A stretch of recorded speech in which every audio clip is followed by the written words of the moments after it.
B'déimre tá sibh a chuirde. Sin bhhailtain seo a chur forainn fáilte romh hiag an cid seo de Clark Avery RSí Canja. Ní féidir len sibh seo thuirt isteach hiag RSí Canja, mar sin tá mo dinne a chur Clark Avery RSí Canja thugamh ar na man socialta. How are you folks? Seán Walsh here, manager of RSC Canja, and I am introducing this particular section of the winter programme. I hope you enjoy it. We can't bring you in here to enjoy the winter programme, so we are bringing the winter programme to you on social media. Gurmagov. Okay, my name is Seán Murray. I'm the director of the Respect Human Rights Film Festival in Belfast. I'm also a filmmaker. Today we have Terry George. An honour to have you, Terry, here with us via Zoom. And how's things going in New York at the minute? Good. Yeah. I'm in New York at the moment, which is my base, along with Art Glass back home. I've been here since February 26th. Haven't moved, but you know, strange times. But I'm delighted to be able to do this. I haven't done a failure thing yet, because the way it always falls in August, I'm off doing something or whatever. But this is great, and I want to say, Seán, that the document Unquiet Graves is one of the most important documentaries ever made in Ireland. It's remarkable on a whole load of levels, but just on getting it made the way you did and putting the case out there, I think it's going to be around for a long, long time. Thanks very much. Much appreciated. Particularly coming from someone like yourself, Terry. Thank you. Yeah. Suppose my first question is, how has the film industry been in New York since the lockdown has occurred in March? It's New York. It started not so much the film industry as TV production has started back up again. Mostly shows that were closed down in March, or that are picking up from, like Law and Order SVU and Mrs. Maisel, I think, are back in production. My sister, who's a costume director, started back work again on a series a few weeks ago. But I think the whole industry is in total chaos, because nobody really knows when we'll come out the other end of this on many levels. And also, it's gone on so long now that there's a real fear that small theaters, small cinemas, and independent cinema will not survive.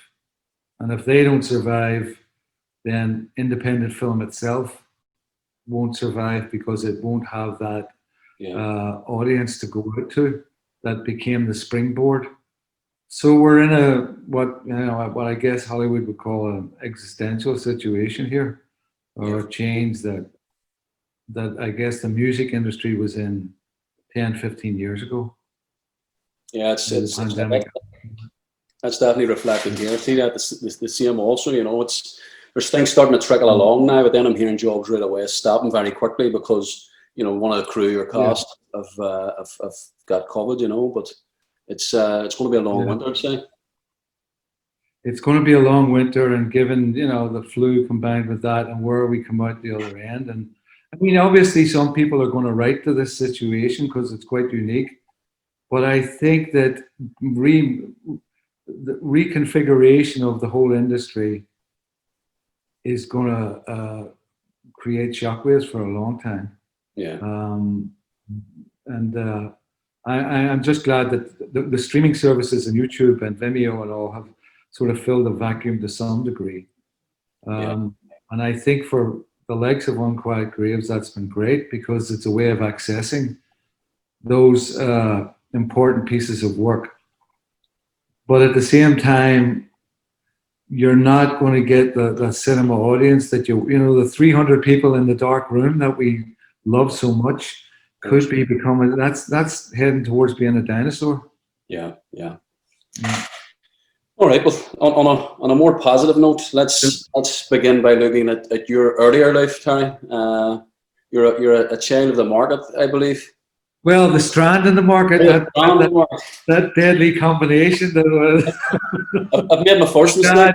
Yeah, the George family is from the Strand, from Ballymacarrt, and the Quinns, my mother's side, are all market people. Yeah, so I'm very proud of that, and you know, of course, generates those age-old arguments that we know about. Exactly. So tell me a bit about your earlier life, Terry. Well, like I said, my dad is from the George family in Ballymacarrt, and my mum from the market, and you know, they met on the bridge or wherever they all did. You know, there was so many market Strand marriages. I grew up. My dad bought a house on the Craigie Road, so I grew up in Loopland Park. It was 90% Protestant neighborhood with aspiring lower middle class Catholics moving there. And then when you know, the civil rights movement and '69 broke out, the tension in the place rose markedly, and eventually we had to flee to Twinbrook. And that's at the same time, it became more dangerous for me to stay there because at that time I was like 16, 17. I'd gone to live in the market with my grandmother, and then the family moved to Twinbrook, and I moved up there, and you know, became involved with the IRSP. Well, had been involved with the officials, and then became involved with the IRSP, and ultimately ended up in twice. I ended up on the Maidstone in '72. And then in the Kesh in 1975 for 3 years. When I got out, I lived in Galway for a while, and then at the height, or just at the end of the hunger strikes, I came to the United States as an illegal immigrant, and started work in the state. Worked at everything. Loading trucks, driving cabs, bartending, the usual. But I then started work at a place called New York Magazine as a fact checker and started to write stuff. And I did freelance journalism for like Rolling Stone and Village Voice, mostly covering the early days of the Pogues and Christy Moore and kind of the Irish slant of it, and also doing writing for then the new the Irish Voice, which was then a new weekly newspaper. And at the same time, I wrote a play based on the escape from Cage. I think it was 6 or 8, back in 1977. And that play, The Tunnel, Jim Sheridan was then running the Irish Arts Centre, and he put it on, and we became very close friends and started working together. And when he went off to write and then direct My Left Foot, I took over the Irish Arts Centre as the artistic director. And while he was away he'd finished My Left Foot and he was doing The Field, Jerry Conlon was released from prison, was freed. And I had met Jerry Conlon years before in Southampton in a weird encounter. And then I met him again at a book party for Proved Innocent. And Gabriel, the actor Gabriel Byrne, was there. And Gabriel asked me, having heard me read at a couple of prose sessions and short story venues, asked me to begin writing a script on Jerry's book, Proved Innocent, that he had optioned. And so I wrote the first draft of that, and then I took the initial draft what became In the Name of the Father to Sheridan, and he wanted to do it, and he and I teamed up to do that, and that became the launch for basically a career in film and television and whatever. So that's the quick evolution of how I ended up doing film. Yeah, and what a film that ended up to be. I mean, personally, In the Name of the Father for me is one of the great Irish films. It's one of the greats of Irish cinema, and I think, you know, when we look at that, one has to think about Daniel Day-Lewis' performance. I mean, how was he to work with? Fantastic. Well, I mean, Daniel, you know, it's hard to have competitions, but he's probably the greatest actor alive today. You know, Brando's dead or whatever, but he's retired at the moment, and I don't, you know, Daniel is a man of his word. I don't think Daniel's going to do a Frank Sinatra and come back 6 times out of retirement. I don't know, but he's an amazing actor. He's a very decent and honorable man, and he's very intense, as everybody knows. You know, he's all about his work. Yeah. But we got on great. I mean, Daniel went up and moved into my mum's house in Twinbrook for the prep for In the Name of the Father, and lived there for, I don't know, 3 or 4 weeks. And you know, and got it all together. And he just, you know, he took that role and just turned it into something else completely. So, yeah, you know, I've been lucky to work with some amazing actors, and he being the top of that pinnacle. You know? Yeah. And of course, you teamed up with him again in The Boxers a couple of years later. But I want to go, before I go to The Boxer, I want to speak about your directorial debut, which is Some Mother's Son, and I see the cinematic poster behind you there. The poster, yeah. That, you know, I'd actually started to write that and had written a draft of it before we got into In the Name of the Father, and then went back to it and said to Jim Sheridan, "Do you want to direct this?" And he said, "No, you should do it, and I'll produce it." And so we worked on that again together, and the whole thing about Some Mother's Son, and I'm, you know, extremely proud of it. It was that I wanted to get in the mindset of the mothers, because what Thatcher put them through was a separate torture all of its own. And we know, you know, you and I know the history of the hunger strikes and so forth, but that maneuver of asking mothers particularly, but families, to save the lives of usually their firstborn or their sons that they were so proud of, was a particularly Machiavellian and mean move on her behalf. Yeah. And I thought that was true. You know, that was drama on a Shakespearean level. You know, that they were forced to do that.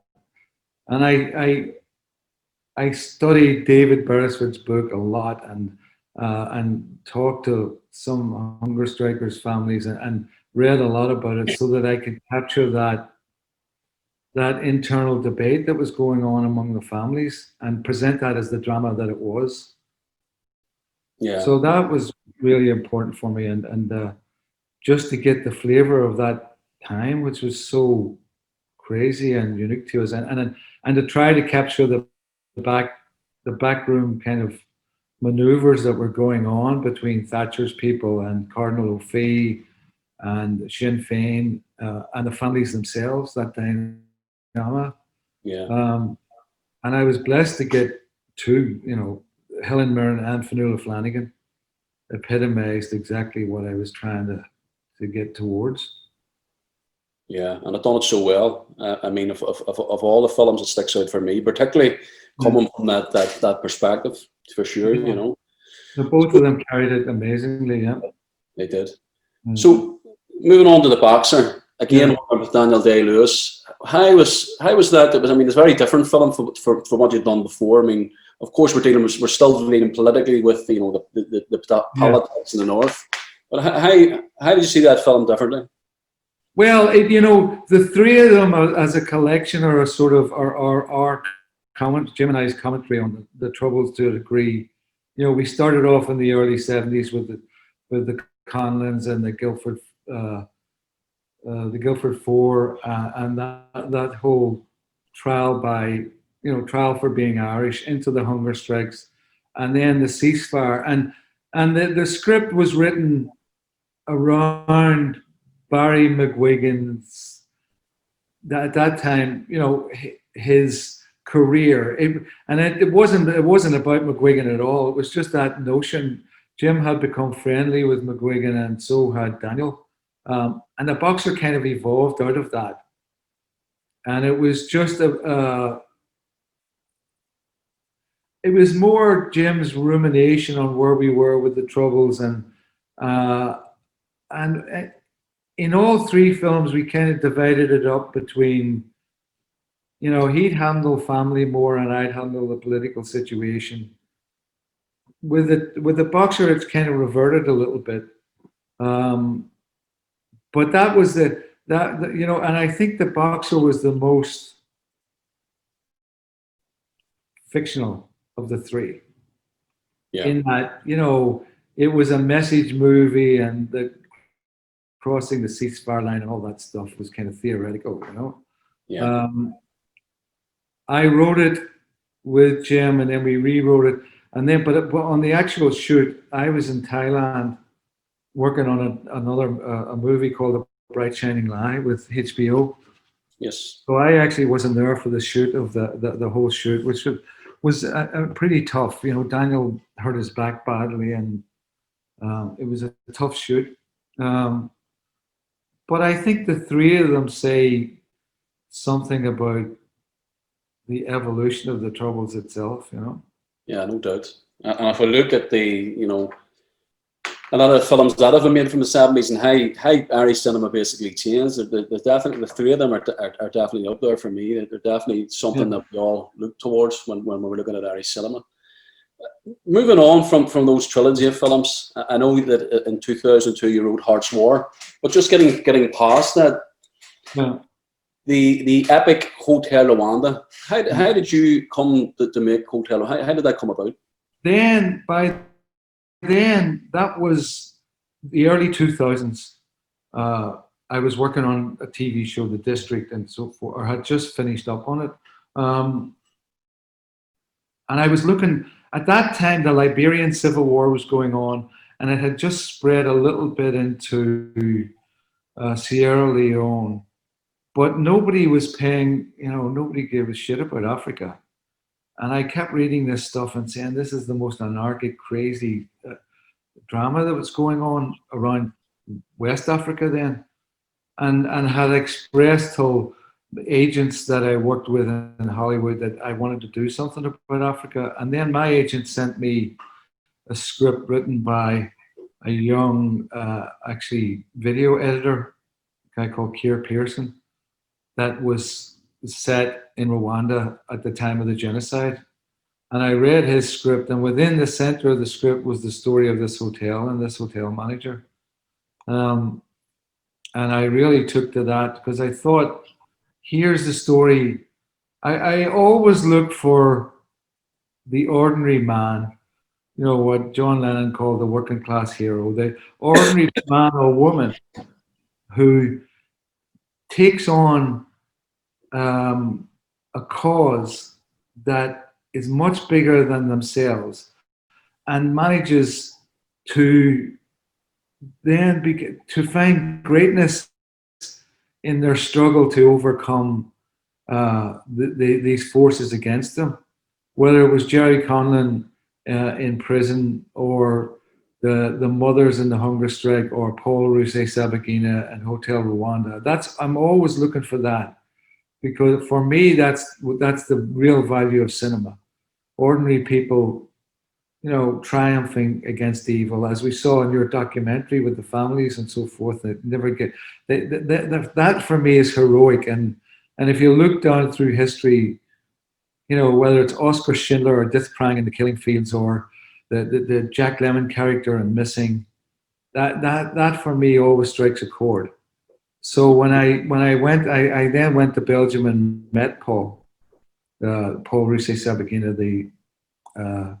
the lead character in Hotel Rwanda, and talked to him about this, and I got his rights, his life rights, and then went with him to Rwanda and visited the genocide sites and met everyone involved and wrote the script on that basis, and then found a producer, a guy called Alex Ho, who had worked with Oliver Stone and Michael Mann, who was able to wrangle the budget together from Italy, Canada, England, a little bit of the United States, just peace in South Africa, and come up with that budget. And I had initially approached Don Cheadle, who I'd always seen in the role, but kind of warned him, look, this is about getting the film made rather than about a particular character. So if I can't get it made with you, I might have to go to another actor. And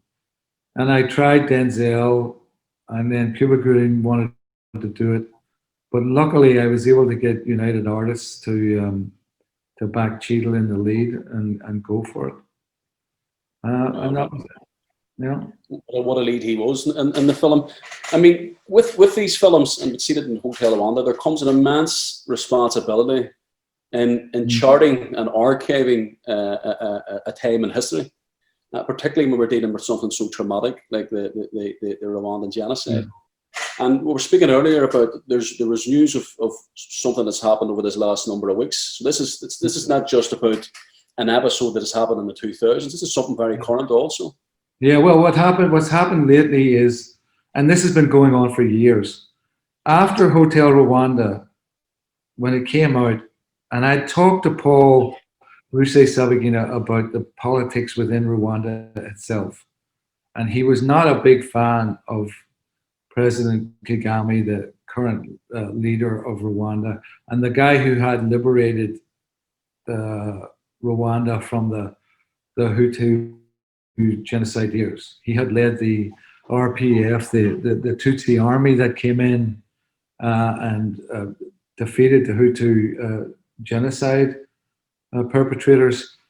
But Paul, after and I took the film back to Rwanda and I showed it in a big hall in a hotel to the parliament and to Kagame, and he sat next to me and enjoyed the movie and congratulated me. And then 2 years later, maybe a year and a half later, Paul came out with a book called An Ordinary Man, and in the last chapter denounced Kagame as a dictator and cited the election, and that kicked off a feud between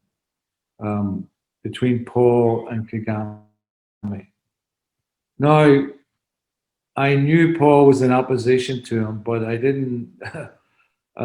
It became clear down through the years that Paul was interested in getting into Rwandan politics and subsequently voiced his support for various opposition groups against Kagame in Rwanda. And I think like maybe 6 weeks ago now, Paul was persuaded to fly on a private jet to Burundi, which is the next country to Rwanda. And actually, that was a sting operation mounted by Kagame's government. And they basically flew him straight into Rwanda. And now they've put him on trial for terrorism and, supporting the overthrow of the legal government and so forth.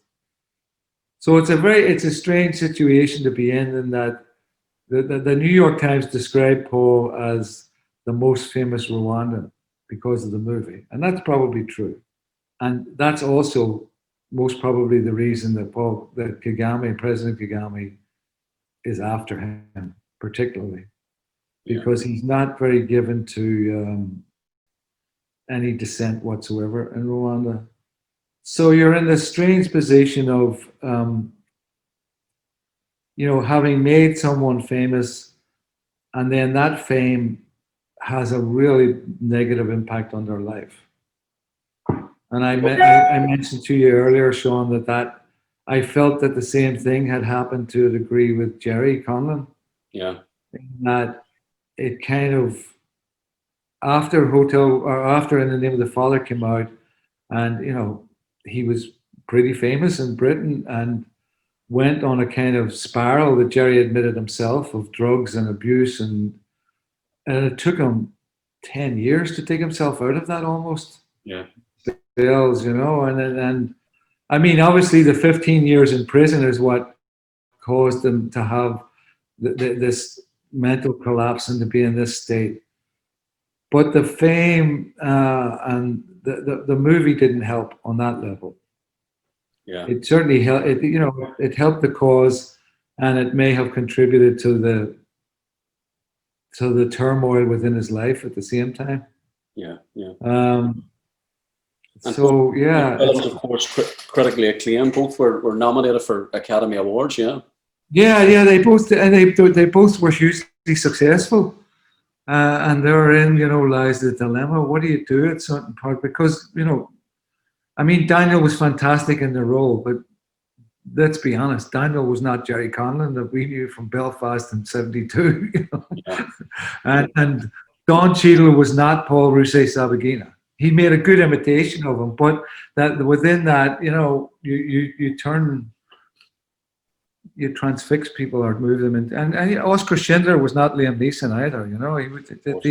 If you read the history of Oscar Schindler after the war, he was still that same rogue. He was still cheating on the wife and in Argentina with schemes and so forth. So it doesn't, that dilemma is something you have to look out for.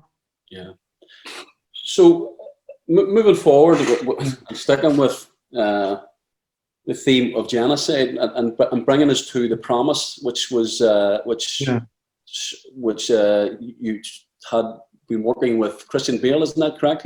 Yeah. The Promise started off. I actually had been working on another script about the Armenian genocide based on a book, a true story, and so I was and I'd visited Yerevan, and I went to Turkey, and I did all the research on the genocide. I went to Berlin, and then this script, it wasn't called The Promise, and I think it was called The Oak Tree or something like that. The script came to me, and because I knew the subject matter so well, and I knew kind of the background to this project, it was being sponsored by an Armenian American billionaire, a guy called Kirk Kerkorian, he hadn't been born in Armenia. He was born 2 years afterwards of parents who had fled the genocide. So he was deeply connected to the Armenian community, and he wanted this film made. And I took the script and rewrote it. The producers wanted they wanted a sort of David Lean, Dr. Zhivago epic. Yeah. That would tell this story. And they had the money to do it. And so I wrote the script around that, and I knew I needed you always need, for me in my films, I'm always looking for someone who's the eyes of the audience. Who, in The Name of the Father, it was Giuseppe, it wasn't Jerry. It's the person who doesn't know too much, who comes into the situation and looks around and becomes the audience and asks the questions that you need to know. Giuseppe character, Pete Postlethwaite's character in The Name of the Father, Helen Mirren's in Some Mother's Son for sure. The middle-class school teacher who didn't have a clue what she was getting into. In Hotel Rwanda, it was more Tatiana, the wife, who was asking those questions. And in The Promise, it's Christian Bale's American journalist. Because you're trying to dispense a lot of historical information, exposition, basically. Information the audience needs to know, but you've got to find a way to do that doesn't bang you over the head and doesn't jump out and is intrinsic to the story itself. Particularly, so having go ahead. Sorry. Dealing with something that's so contested and there's so much disinformation about it, and it must have been a tough project to get your head around. Yeah, it was. I mean, it was. it's a huge span of like you say, information and events and stuff going on in history, and you're trying to compress that in. Because I knew from the start that an old-fashioned David Lean-esque epic in the tens and in the 20 years into or 15 years into the 21st century isn't going to fly so much with the critics. Yeah. I mean, I'd seen Langela's English Patient had suffered a bit from that with the critics, but I also knew that the Armenians and the people putting together the budget, they wanted a comprehensive history of what happened during the genocide, and at the same time they wanted it within the context of a love story. So I had to sit down and balance those two things up. And if I had my druthers and the budget was less and the objective was less, I don't know that I'd have gone with the love story. If you could have made a smaller film that just dealt with the genocide and dramatized that.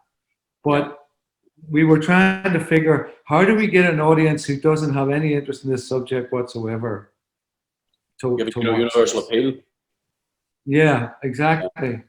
So we went with that love story. But within the context of that love story, it literally starts just before the genocide and it ends with the escape at Mozadak, the famous evacuation. And so the whole context of the genocide is in there. It was a big challenge, and it was shot. We didn't have nearly enough time. It took 70 days, which seems like a lot, but actually for the context of this film, it wasn't. 70 days in Spain in 2016, 17. Yeah. But I got there was obviously through Hotel Rwanda. The producers saw that and said, okay, let's see if this guy can do the same here. The go-to man for genocide? Yeah, I've cornered the market. Yeah, I think, yeah. But yeah. So looking at which many would say is or has been the pinnacle of your career so far, and winning the Academy Award for The Shore. I mean, that must have been some feeling, particularly when you had your daughter Orla on board with you. Well, Orla produced it, and Seamus, my son, was the first AD, and half of Kalok is in there. That was, and it all strangely that started, and I've told this story before, but it started back in The Name of the Father days when I was taking Daniel around, just driving him around to get a feel of stuff, and I thought, let's go down to art class in Kalok and have a look there, and we stopped off at my uncle Anthony's house, and he actually was out. No, he'd been out picking mussels and Willix with that's the hardest. I had to change it in The Shore to mussels because nobody understands other than the French eating Willix. But anyway, my uncle told the story of what happened when his best friend came back from New Zealand, and it ended up with that where they had been out picking Willix, and the best friend and his daughter came out walking across the tide, and they thought it was the doe, and then this horse came galloping along, and so I took that and added a love story about misunderstandings and ultimately reconciliation that I thought said something in the wake of the peace agreement and the Good Friday Agreement, that said something about where we were, and it just worked out. I mean, it was such a treat to do it and to have those actors, and we did it over basically 6.5 days, just right outside my house in Coney Island. Yeah, and I never, you just never know where something goes. Yeah. But I knew in the telling of that and the way everybody was, Conleth Hill and Kieran Hines and all of those, every Packy and Aidan McAteer, all of them, the whole scenario just all fitted together. Yeah, and it all worked. It seemed to me from a lot different from a lot of the films you already made, because in many ways, many of these films, In the Name of the Father, Rwanda, they're big movies. But for me, I think it was more of a personal touch for me in that film, the show. You could see it, how it was paced, you know. How do you feel about that? I mean, I like to think I'm funny. You know, at some point, I like humor a lot, and you don't. And when you're doing genocide, you don't get too many chances to use it. You know. Yeah. And particularly with that story that Anthony had told me, that joke, because I sat for years trying to figure how can I shoehorn this in somewhere, and then it actually the making of it came out of I'd rewritten Outside Man with Inside Man with Spike Lee. I was the script doctor on that first film that he did, and then we wrote a script of Inside Man 2 together, and he couldn't get it made because the budget was too big for it, and I was sitting around and I just felt as though I wasn't doing anything, and I just said to hell with this and said to Orla, wrote this short and said, let's go off and try and do this. And she pulled together she pulled the whole thing together. She's an amazing producer. But it was a joyous thing to go back there for where I'd grown up as a kid, you know, in the summers and show that area for all its beauty, because I do think that the South Down coast never got the attention of the Antrim coast and up that way, you know. It's a neglected area. Yeah. And it deserved the same sort of coverage that the Glens of Antrim and Causeway and all that got. Yeah. And of course, you're not confined to the big screen. You have an array of work in television also. And if we go back to 1989, Hunt for Stolen Treasures. Oh. that had two of the greatest reviews ever.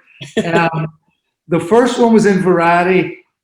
It was, I think the headline was, manages to trivialize the Holocaust. And the other headline in the Hollywood Reporter was, how did it go again? Manages to trivialize the Holocaust. And something similar in the Hollywood Reporter. Even worse, I think it was. We can't get my career's finished before it's begun here. Oh my God, no. Listen, this is an example of how you can survive. But it was just a scam program made after an American journalist, Geraldo Rivera, had made this thing inside Al Capone's tomb or something, the secret Al Capone's tomb. And then suddenly people started finding all this stuff. And the writer, Johnny Hamill, God rest his soul, who just died of COVID a month ago, got me involved because I had been doing research at New York Magazine and working for his brother Pete, who, God rest him, who also died 2 months ago. The 2020 is like a catastrophe, you know. Yeah. Are we ever going to get out of this thing alive? It's the fundamental question. But they brought me into that. And that was my first foray. And then the next time was on The District.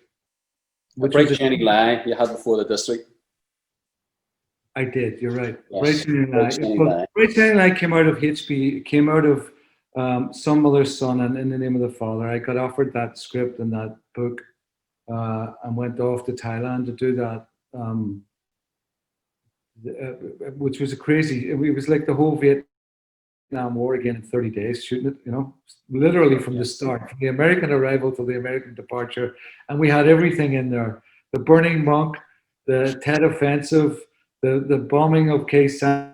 That was like an incredible shoot.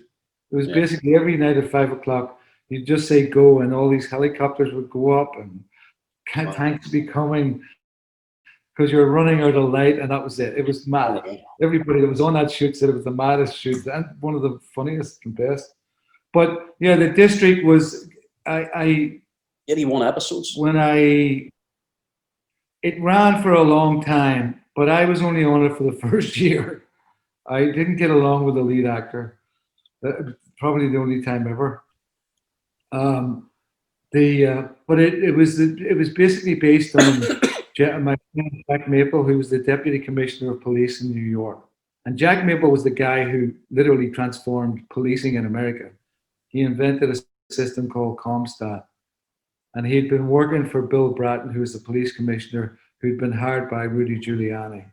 But everybody acknowledges it was Jack who changed, not policing around the world, because he introduced this whole notion of taking crime figures and putting them on maps. But then the secret of Comstat was forcing the cops to concentrate there. He used to berate. I went to some of his Comstat meetings and I seen other videos. He would tear these old Irish American police captains who were used to, they were like the princes of the city. Jack Maple would verbally dismember them at these Comstat meetings, like shame them into, and it worked big time. I remember taking Jack, he came over to Ireland with me, and we went around Belfast and we went up to Fort Mona and he had a look at that and all. He could, applying Comstat to the then RUC was beyond his comprehension. So I do think that I'm sure the PSNI are using Comstat now or some variation of it. Anyway, that I developed a TV show based on him, and we set it in DC because that was so, Washington DC has like some ridiculous number, 60 different police forces, all in this one city. And the only police force that's there to look after the city itself is the DC police, the DC PD. The rest are all about the American government. Right. And I thought that's interesting because that was a poor city which was under siege from the inside out rather than the outside in. And I had a great cast of Justin Theroux and Liz Marvel and David O'Hara, who I loved O'Hara's acting, and I made him an RUC man who was trying to escape, who fled Northern Ireland and ended up working in DC, and wrote a particular episode where he confronted an Adams figure who was in DC negotiating the peace process. And that became one of the most popular episodes. So it all comes back around. My question was, how difficult was it for the change, from to make that change? No, well, because of Jack Maple was my co-creator on it, and he was with me all through the process. Sadly, when we just got started, Jack developed colon cancer and literally died. I think it was like 3 weeks before 9/11. I remember because I was in Madrid and came back for his funeral, and then the next thing it was 9/11. But working with him, I got to learn the process of television, particularly American television, which is much different than film. Everybody's hunkered down they're all hoping for 5 years. I came in and everybody's picking their parking spot and getting the right office and making sure where their coffee brewers were. And one of the guys on the truck said to me, "Oh, this is great. This show's going to run for 6 years." And I'm like, "What? No, there's no way I'm here for 6 years. Forget about that." So it was a different frame of mind. Yeah. So I'm obviously aware that we're stuck for time here, and I think one question, probably one of the most important question, was there ever anything that you wanted to make which you haven't yet made? Yeah, there's a few things. I went and I wrote 2 other short films or short sequences that tie into the shore, and they're about exile. One's about a young guy who gets out of McGabry or McGilligan. He's an ODC as we know it, and runs into sort of the modern day sectarianism in Belfast. The latest version of it or whatever.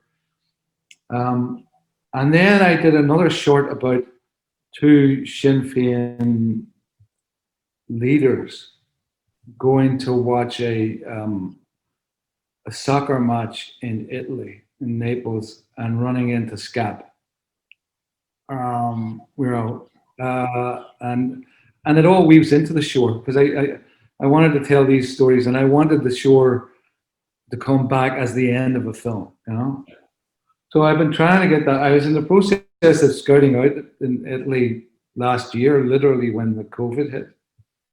So I'd like to get that made, and you know, there's things that you want to get done, to say something about where we are, both in Ireland and where we are in the world.